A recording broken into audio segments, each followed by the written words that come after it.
नमस्कार, मैं हूं संगीता सिंह और आप देख रहे हैं हमारा खास बुलेटिन दिल्ली एनसीआर दिन भर।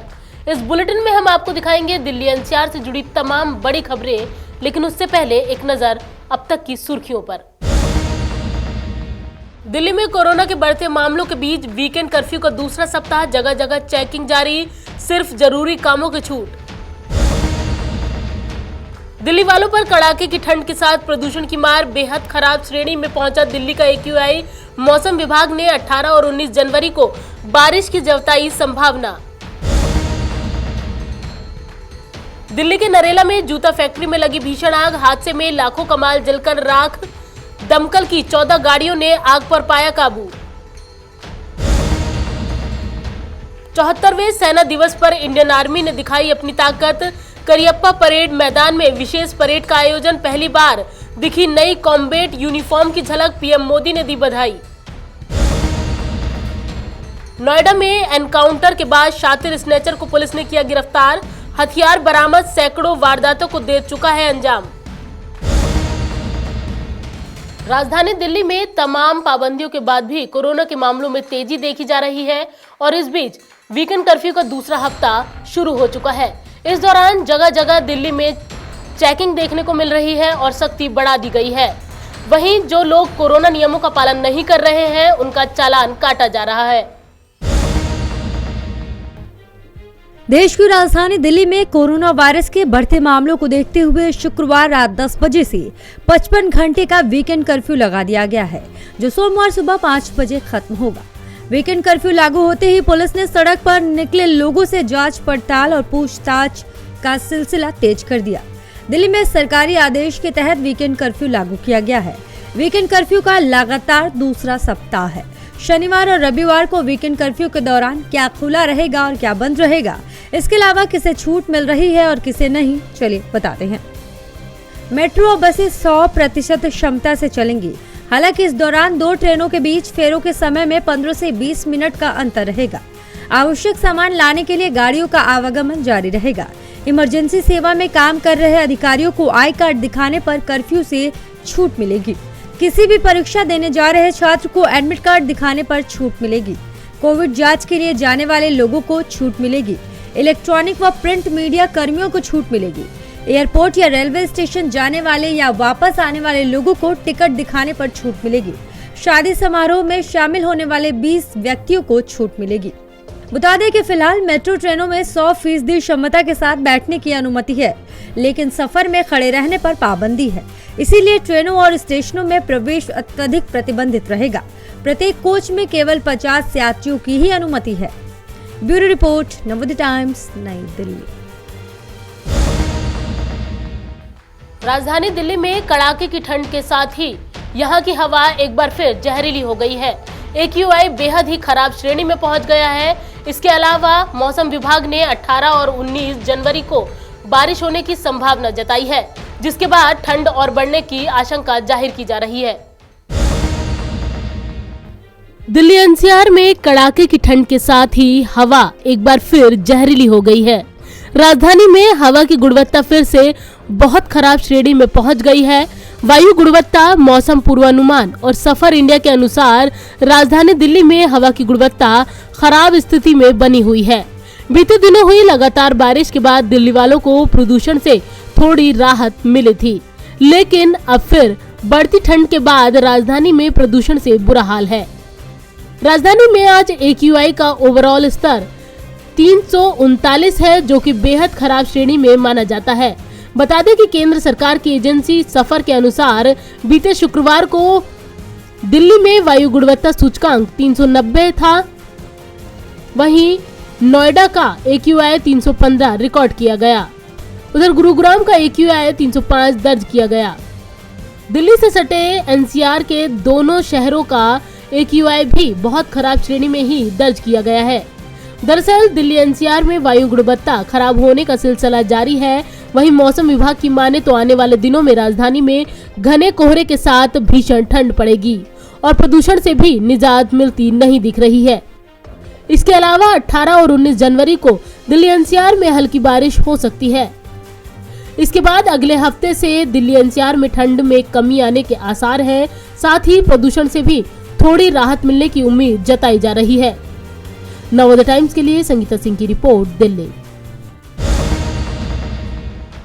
राजधानी दिल्ली के नरेला इलाके से सुबह एक बेहद बुरी खबर सामने आई है। यहां जूता बनाने वाली फैक्ट्री में भीषण आग लग गई। आग बुझाने के लिए मौके पर दमकल विभाग की 14 गाड़ियां पहुंची और आग पर काबू पाया गया। राहत की बात यही रही कि इस हादसे में कोई घायल नहीं हुआ, हालांकि लाखों का माल जलकर खाक हो गया। राजधानी दिल्ली के नरेला इलाके में आज सुबह आग लगने की खबर से अफरा तफरी मच गई। नरेला इंडस्ट्रियल एरिया में बनी हुई एक जूते की फैक्ट्री में भीषण आग लगी और देखते ही देखते फैक्ट्री के अंदर सारे सामान को आग ने अपनी चपेट में ले लिया। फैक्ट्री में जूते बनाने का काम होता है, जिसमें केमिकल, रबड़ और ज्वलनशील केमिकल होने की वजह से आग तेजी से फैली। करीब 9:30 बजे दमकल विभाग को आग लगने की सूचना दी गई, जहां पर दमकल की 14 गाड़ियां मौके पर भेजी गई और राहत बचाव कार्य शुरू किया गया।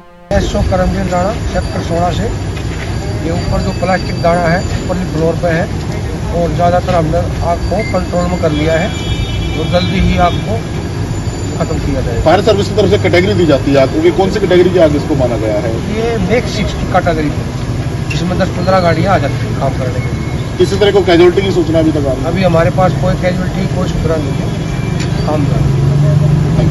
गनीमत रही कि जिस वक्त ये आग लगी उस वक्त फैक्ट्री शुरू नहीं हुई थी, जिसके चलते अभी तक किसी के हताहत होने या जान जाने की खबर नहीं है। आग लगने के कारणों का फिलहाल पुख्ता तौर पर कुछ पता नहीं चला है।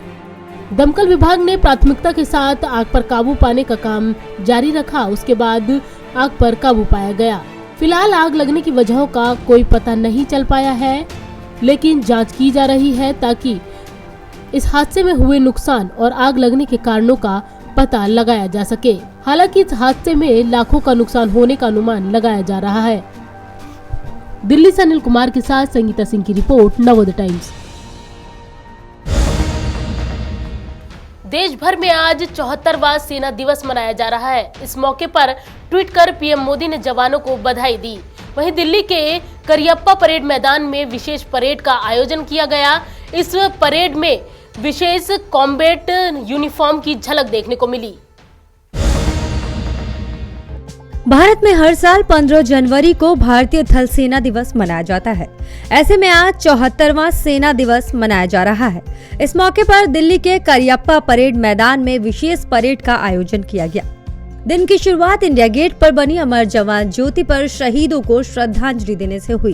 सेना के सभी 6 मुख्यालयों में परेड का आयोजन हुआ और सेना ने अपनी मारक क्षमता का प्रदर्शन किया।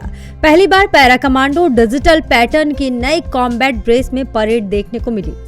इसमें थल सेना के अध्यक्ष जनरल मनोज मुकुंद नारवने परम विशिष्ट सेवा मेडल, एक्टिविस्ट सेवा मेडल, सेना मेडल, विशिष्ट सेवा मेडल और एचडीसी कैंप ने सलामी ली। परेड के दौरान कुछ सैनिकों को पुरस्कृत भी किया गया। सेना दिवस के मौके पर पीएम नरेंद्र मोदी ने ट्वीट करके कहा कि भारतीय सेना के जवान प्रतिकूल इलाकों में सेवा करते हैं और प्राकृतिक आपदाओं सहित मानवीय संकट के दौरान साथी नागरिकों की मदद करने में सबसे आगे हैं। विदेशों में भी शांति अभियानों में सेना के शानदार योगदान पर भारत को गर्व है।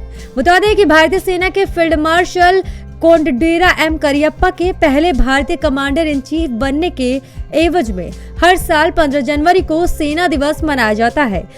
यह पद 15 जनवरी 1949 को भारत के अंतिम British commander in chief general sir Francis butcher से ग्रहण किया गया था। ब्यूरो रिपोर्ट, नवोदय टाइम्स, नई दिल्ली। दिल्ली से सटे नोएडा में पुलिस ने मुठभेड़ के बाद एक स्नैचर को गिरफ्तार किया है। ये स्नैचर मॉर्निंग वॉक के दौरान लोगों को अपना निशाना बनाता था और पुलिस ने इसके पास से एक हथियार भी बरामद किया है। दिल्ली एनसीआर में बदमाशों के हौसले चाहे कितने भी बुलंद क्यों न हो, पुलिस उनको कब्जे में कर ही लेती है। ऐसे में नोएडा से मॉर्निंग वॉक के दौरान स्नैचिंग करने वाले बदमाश पिंटू उर्फ नेवला को मुठभेड़ के दौरान पुलिस ने गिरफ्तार कर लिया है। हालांकि इस दौरान उसे गोली भी लग गई। देखिए, स्ट्रीट क्राइम्स को रोकने के लिए हमारी टीम लगातार प्रयासरत है। कल ही हम लोगों ने एक बहुत बड़े ऑटो लिफ्टर गैंग को पकड़ा था और जैसा कि हम लोगों ने जो स्नैचिंग वगैरह घटनाओं को रोकने के लिए डिफरेंट टाइम्स पे अपनी टीम लगा रखी है, उसमें एक मॉर्निंग वॉकर्स जो निकलते हैं उनके साथ भी घटनाएं पूर्व में हुई हैं और उसको रोकने के लिए हम लोगों ने टीम लगा रखी है। आज ACP 2 और सेक्टर 24 के SHO को आज सफलता मिली है। आज हम लोगों ने एक बिना नंबर प्लेट की ब्लैक कलर की स्प्लेंडर बाइक पे एक व्यक्ति जा रहा था, उसको रोकने का प्रयास किया गया RTO कार्यालय के पास।